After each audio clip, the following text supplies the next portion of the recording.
के बाद बच्चों में झगड़ा होता है, अरे भैया जीते जी बांट दो ना, कल लड़के मरेंगे तुम्हारे बच्चे जमीन जायदाद के लिए, समय पे बांट दो। हम तो कहते हैं बच्चों का विवाह हो और तुरंत उनको बता दो कि ये खेत तुम्हारा, ये प्लॉट तुम्हारा, ये प्रॉपर्टी तुम्हारी। समझदार बाप हो तो करना, और मूर्ख बापों की तुम कुछ कह ही नहीं सकते थे। यदि आप अपने बच्चों को समय से, मूर्ख पिता हैं आप, बहुत बड़े क्या है बोल दीजिए, मूर्ख पिता है वो जो समय से बच्चों को जिम्मेदार नहीं बनाता। भाई तुम्हारे मरने के बाद वो लड़ेंगे, कहीं लड़ने में मर्डर ना कर दें एक दूसरे का, तो बच्चे हत्या करें एक दूसरे की, उससे अच्छा है जीते जी बेटा ये खेत तुम्हारा है, तुम जो तुम्हें मन आए वो जो तो अपना खाटो, ये प्लॉट, ये दुकान तुम्हारी, ये फैक्ट्री तुम्हारी, ये 50-50 बांट दो, कुछ अपने बुढ़ापे के लिए बचा के रख लो, खेल खत्म। जो तुम्हारी सेवा करे वो बचा हुआ उसका, लिख दो कि हम जो हमारे पास बचा है अब वो हमारी जो सेवा करेगा उसका। यदि दोनों सेवा करें तो आधा आधा दे देना, यदि एक करे तो एक को देना, उसी लालच में बच्चे सेवा करेंगे। क्यों मेरी माँ, सही है। अब कुछ माँ बाप, कुछ पिता इतने जिद्दी होते हैं, नहीं मैं जीते जी बांटूंगा नहीं, मर जाऊंगा तब बांट लेना। अरे तुम्हारे मरने के बाद वो लड़ेंगे।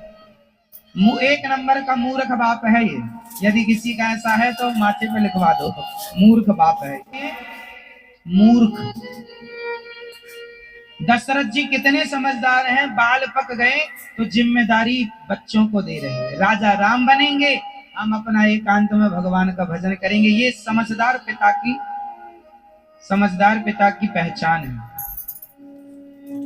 अब देते ही ना, चलो राम जी राजा बने, ऐसा मन में दशरथ जी के विचार आया तो गुरु जी के पास गए। गुरु जी आज मेरे मन में एक विचार आया। दशरथ जी कह रहे हैं क्या विचार आया?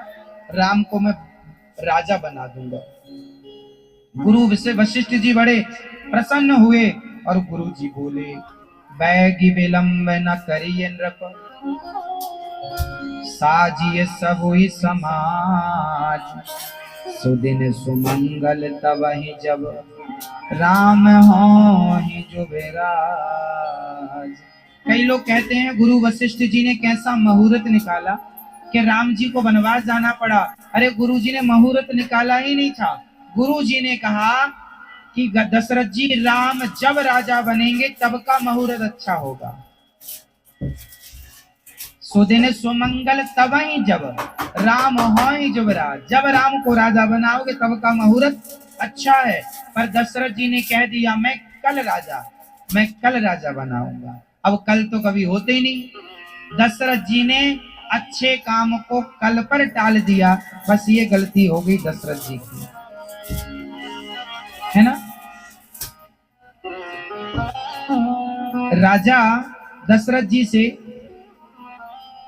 इतनी सी गलती हो गई, सारे मंत्रियों को जाकर अपना प्रस्ताव सुनाया कि अब हम राम को राजा बनाएंगे।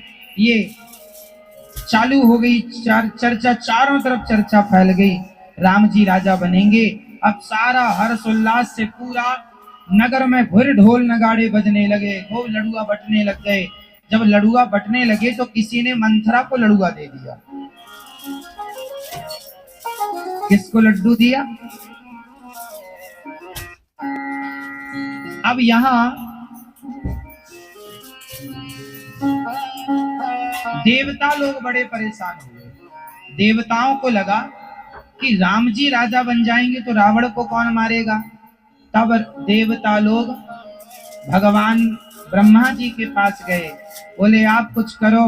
माता सरस्वती जी से कहा आप कुछ करो और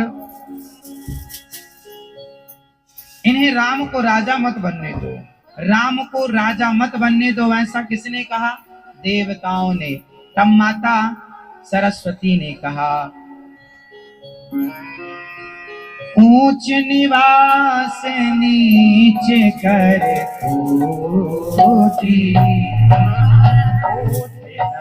कहीं पराई, ऊंच निवास ऊंच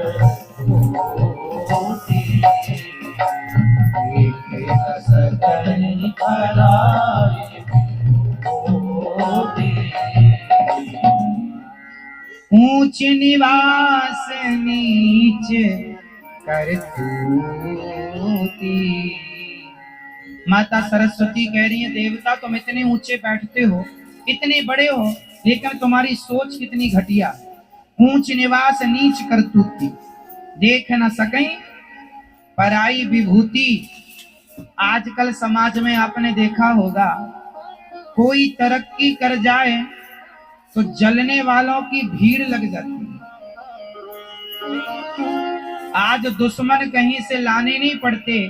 साहब आप जरा तरक्की कर लो, जरा नाम इज्जत कमा लो, अपने आप आपके दुश्मन आपको दिखने लग जाएंगे। आप कुछ ना करो, आप केवल अच्छा काम करो, फिर देखो सैकड़ों दुश्मन मिल जाएंगे आपको। आपसे जलने वाले खूब मेंढक की तरह टर टर करते हुए आ जाएंगे। इसलिए आपको परवाह नहीं करना इन मेंढकों की, उनको टर्राते दो, अपना काम करता। हाथी चला बाजार, कुत्ते लगे हजार। हाथी जब बाजार चलता है तो कुत्ते बहुत भौंकते हैं। अच्छा, कुत्ते आगे से भौंकते हैं कि पीछे से? जोर से।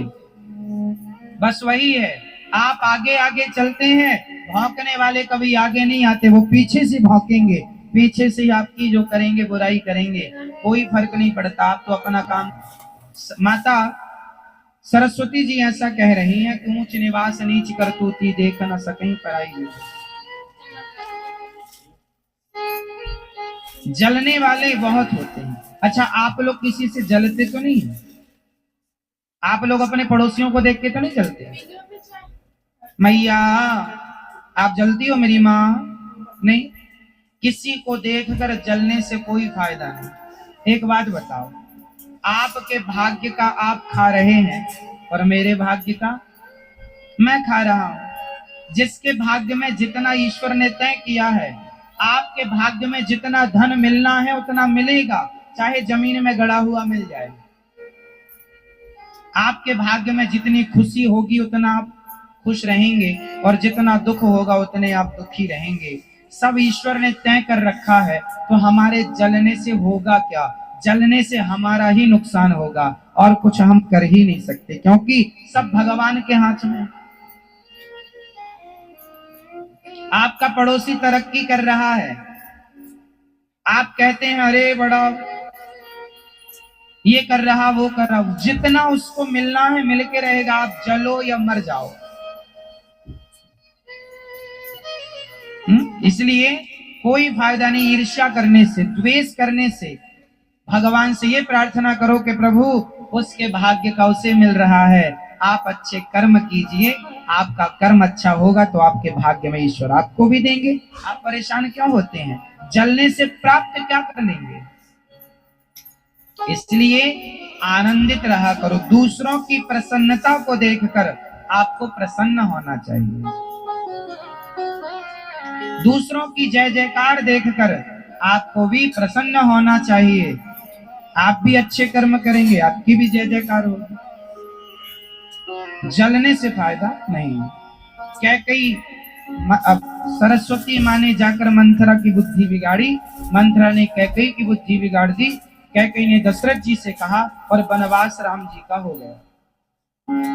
अब ये बताइए, राम जी के वनवास जाने में कारण कौन था? बताइए, राम जी को वनवास किसने भेजा? उत्तर दो फटाफट। मैया, राम जी को वनवास किसने भेजा? किसने? राम जी को वनवास भेजने में जिम्मेदार कौन है? मंथरा, कैकेयी, देवता, सरस्वती जी या स्वयं राम? 5 ऑप्शन बताइए। राम जी को वनवास भेजने का मूल जिम्मेदार कौन है? कौन है राम जी को वनवास भेजने वाला? कौन भेजा? किसने? कौन है जिम्मेदार? जोर से। मंथरा। मंथरा की क्या मजाल कि जगत के पालनहार को वनवास भेज दे। कैकेयी की क्या मजाल के जगत के पालनहार को वनवास भेज दे। देवता और सरस्वती माँ की क्या मजाल, राम जी के वनवास जाने में स्वयं राम जी कारण है, स्वयं राम जी का हाथ है राम जी के वनवास जाने में। क्यों? राम जी कौन है? भगवान है, और भगवान की इच्छा के बिना पत्ता नहीं हिलता। तो मंथरा की बुद्धि किसने बिगाड़ी? सरस्वती जी। सरस्वती जी की बुद्धि किसने? देवताओं ने। और देवताओं की किसने बिगाड़ी? स्वयं राम जी। जो करेगा वही भरेगा, कर्म करे को और फल भोगे को और, ऐसा नहीं। जो करता है वही भरता है। अभी मैं समझाऊंगा स्पष्टता से, अभी ये समझो। जो करता है वही भरता है। राम जी ने ही देवताओं की बुद्धि फिराई, फिर देवताओं ने सरस्वती जी की, सरस्वती जी ने मंथरा की, मंथरा ने कैकेयी की, कैकेयी ने दशरथ जी के। वनवास किसका हुआ? राम जी का। और शुरुआत कहां से हुई थी?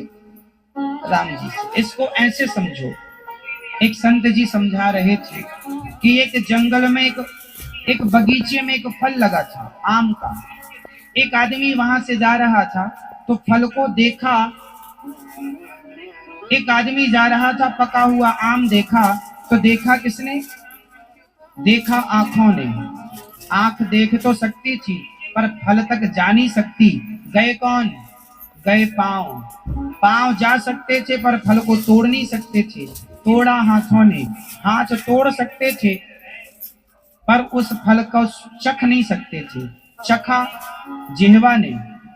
जिह्वा ने चखा तो, पर रखा नहीं, रखा पेट ने। जिसने देखा वो गया नहीं, जो गया उसने तोड़ा नहीं, जिसने तोड़ा उसने चखा नहीं, जिसने चखा उसने रखा नहीं। देखा आंखों ने था, गए पांव से, तोड़ा हाथों ने था, चखा जिह्वा ने था, रखा पेट ने था।